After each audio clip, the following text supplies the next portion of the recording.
Hello everyone, myself Devi Parvathi, working as a assistant professor in Marri Laxman Reddy Institute of Technology and Management. Today I am going to discuss about introduction to HTML in web technology subject. Nowadays we are all accessing the data through internet and we are using so many websites through internet. So these websites are creating based on this web technology subject. That means in this we are using so many languages. First we will see the course outcomes of this subject. First course outcome, do server-side scripting with PHP language. Using PHP language you are creating these web pages. Next, second course outcome, understand XML and how to use XML data with Java. Next, write server-side programming with Java servlets. Next one, do server-side programming, use JSP. And next one, do client-side programming. So these five course outcomes we have in web technology subject. So in this subject, we have 5 units. In that first unit, we are discussed about that PHP language, server-side scripting language. In that second language, HTML language. This is the client-side scripting language. And third unit, servlets. And fourth unit, JSP. And fifth unit, JavaScript language. So, first, in this class, we are discussed about that HTML. This is second unit. First, we will see the introduction of the HTML. First, we will discuss about the history of that HTML. HTML was created by Tim Berners-Lee in late 1991, but it not released officially, which was published in 1995. It is as version HTML 2.0. The first Tim Berners-Lee in 1991, the HTML was created, but it is not released officially. Officially in 1995, it is released as a version HTML 2.0. Next, in 1999, HTML 4.01 version is published. A major version of it is called major version of HTML. This is the history of that HTML. First, we will see the HTML. What is the HTML and what is the HTML full form? First, HTML full form is Hypertext Markup Language.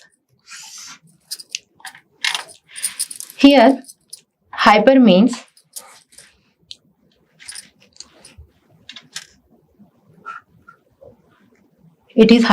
link. That means navigation link. Text means data. Markup means predefined. Language means communication.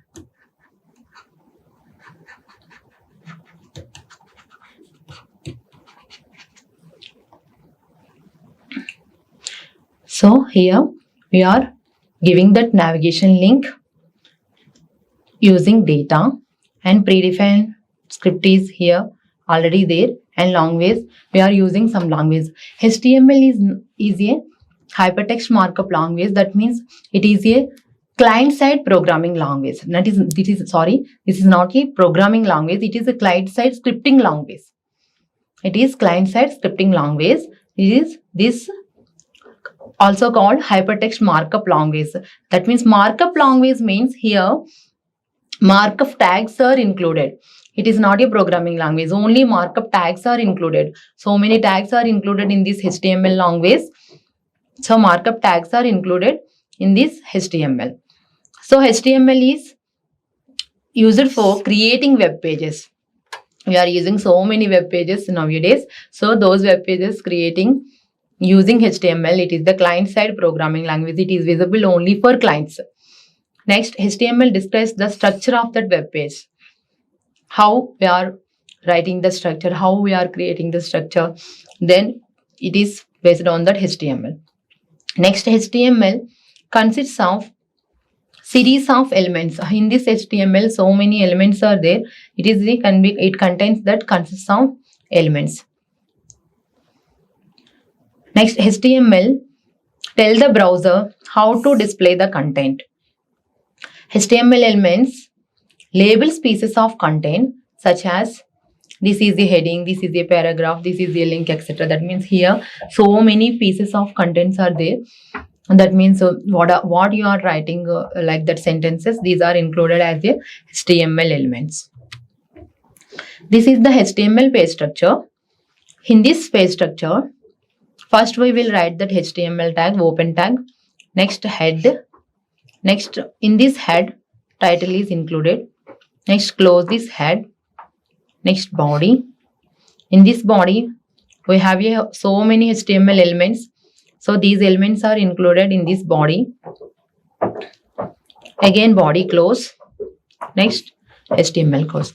See here, first we will open that HTML element, that is as a root element. In this HTML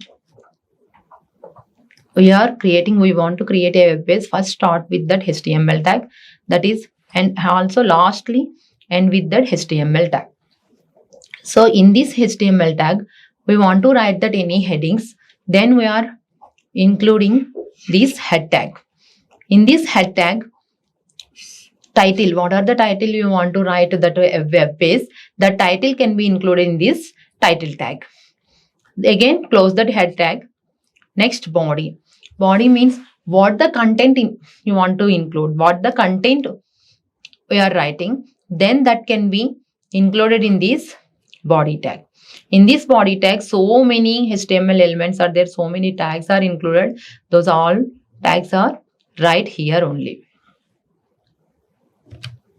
See, first in the HTML document, first we are writing this doc type HTML, that can be defines that document of an HTML5 document. That means which document it can be, it can be belongs to, that is the right doc type HTML. Next, this is the HTML tag. Next tag HTML tag, that is the root tag, it is an HTML page. Next header tag contains that information about the headings. Next title tag contains the title of that HTML page. Next body tag, in this body tag we are writing that all the headings, paragraph, images, hyperlinks, tables, etc. What are the remaining elements are there, HTML elements are there, all the elements can be, and total content of that web page can be included in this body. Next, H1 defines that large heading, header can be H1 to H6. It can contains that H1 to H6. That means H1 contains large heading. It can be preferable, highest preference, and H6 contains that least preference. That means it can be reducing large heading to small heading. That means reducing from H1 to H1, H2, H3 like that. It can be reducing H4, H5 and H6. So I will give you one example. For H1, I am writing this hello. This is the heading. Then it can be in that large size. Then we are using that H2. Then it can be like this. That means it can be reduced that size. Next H3 means again reduces like that. It can be reducing up to H6. Then next tag paragraph element, it can be defined that paragraph. So this is the HTML document format. So this format. So I will give you one example, simple example. See here, doc type HTML, it can be contains the document type. Then it defines the document type. Next HTML root element can be defined. Again, this root element can be closed here. In this HTML, you are writing the header tag. Next title tag. In this title tag, page type HTML. This is the title of that web page. Page type HTML. Then title close. Page type HTML title and title close. So this is the title of that HTML. Next head close.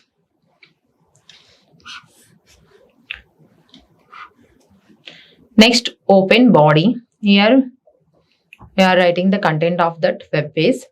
In this body, header H1 included h1 tag included. H1 tag alignment is center, or giving the alignment for the center.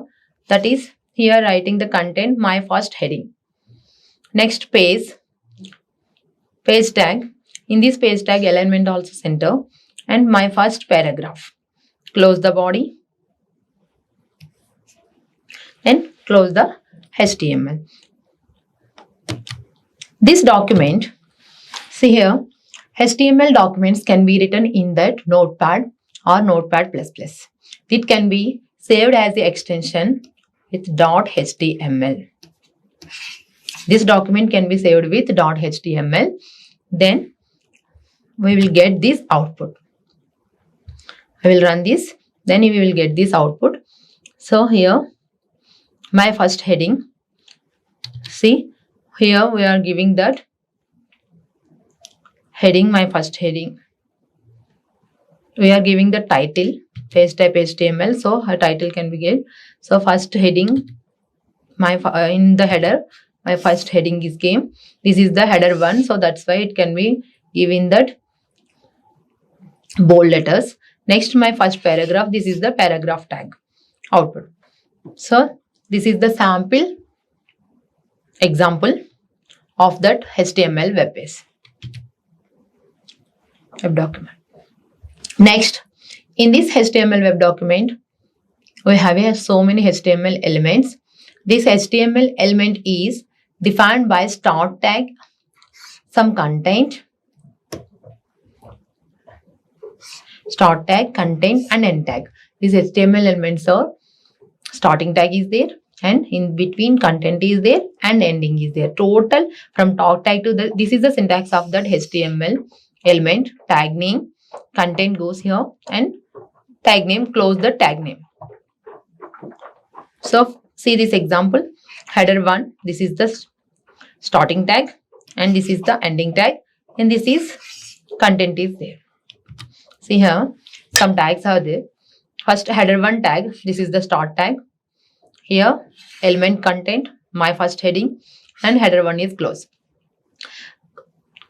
But in paragraph tag, start tag is P, open P, and next end tag, close P, and here content is my first paragraph. Consider this break tag. In break tag, element also not there, and end tag also not there. So that means in this break tag, see here, some HTML elements have no content. That means these elements are called empty elements. What are the content is not there, and close tag also not there. Those elements are called empty elements. So first we will see HTML headings. We already discussed HTML headings are defined with header 1 to header 6 tags. So header 1 is that most important heading, and header 6 defines that least important heading.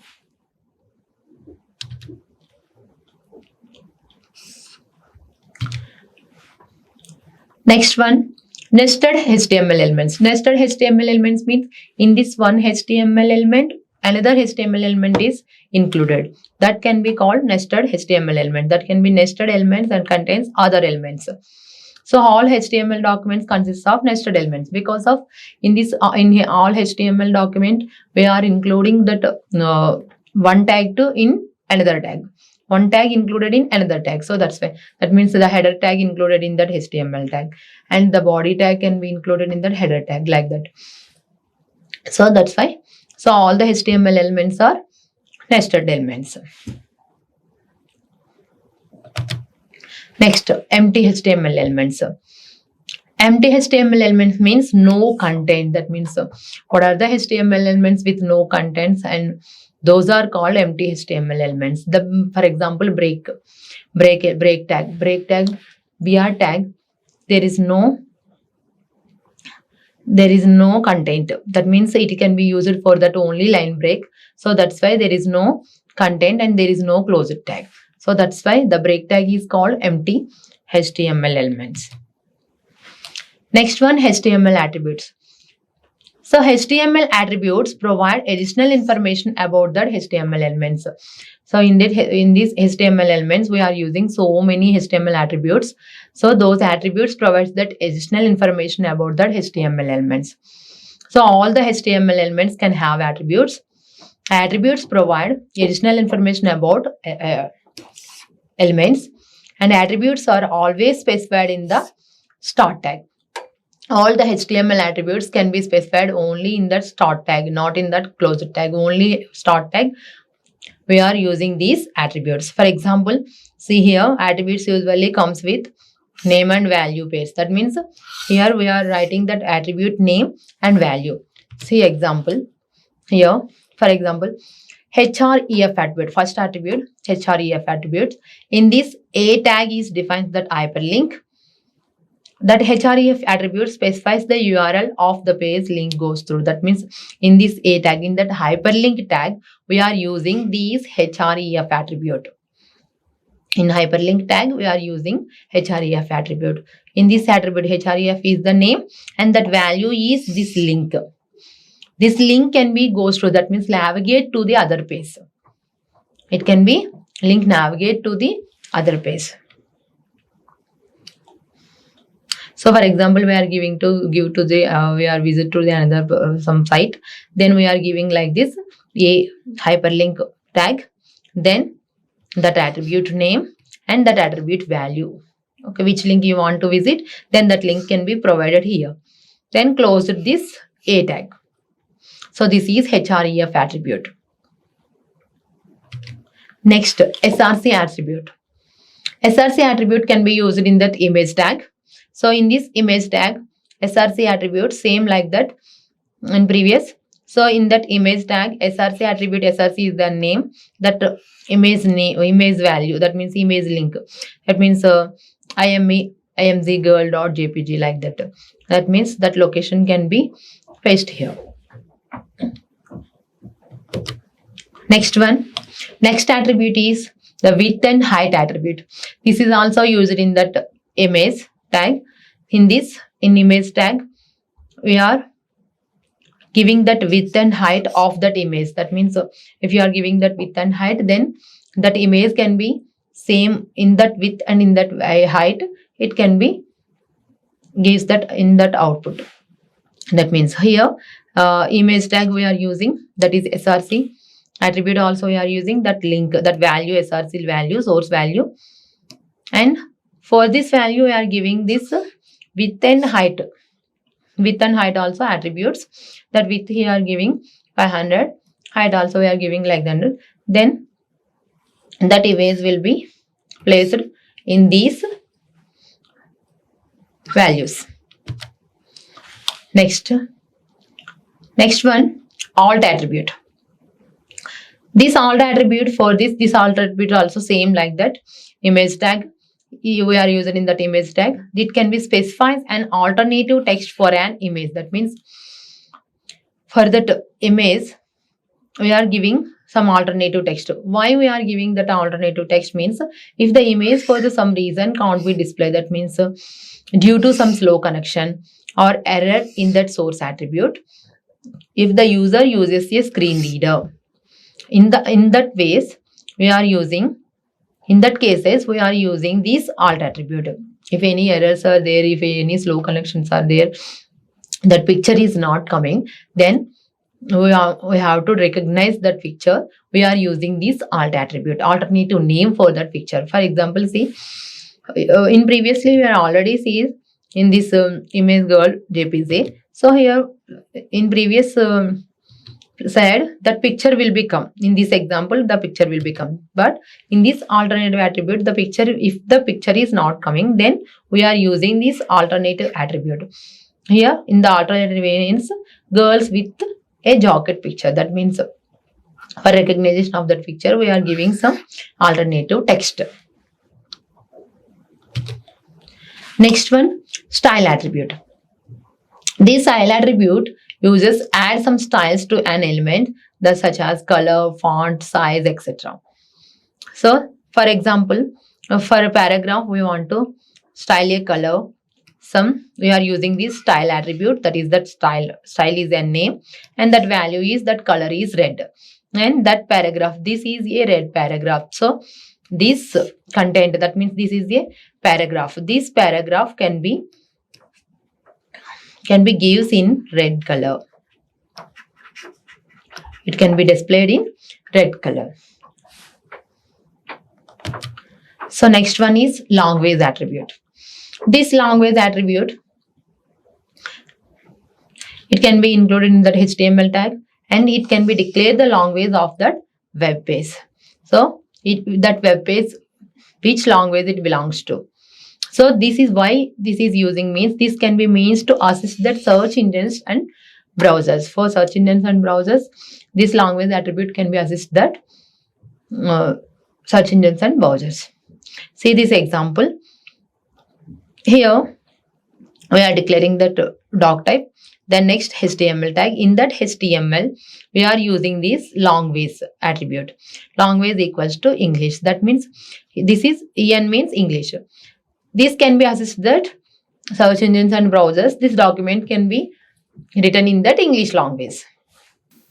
Next one, title attribute. This title attribute defines some extra information about an element. The value of the title attribute will be displayed as a tooltip when you mouse over that element. That means here in that paragraph we are using this title, I'm a tooltip. This is a paragraph. That means it can be gives that extra information of that title. Thank you.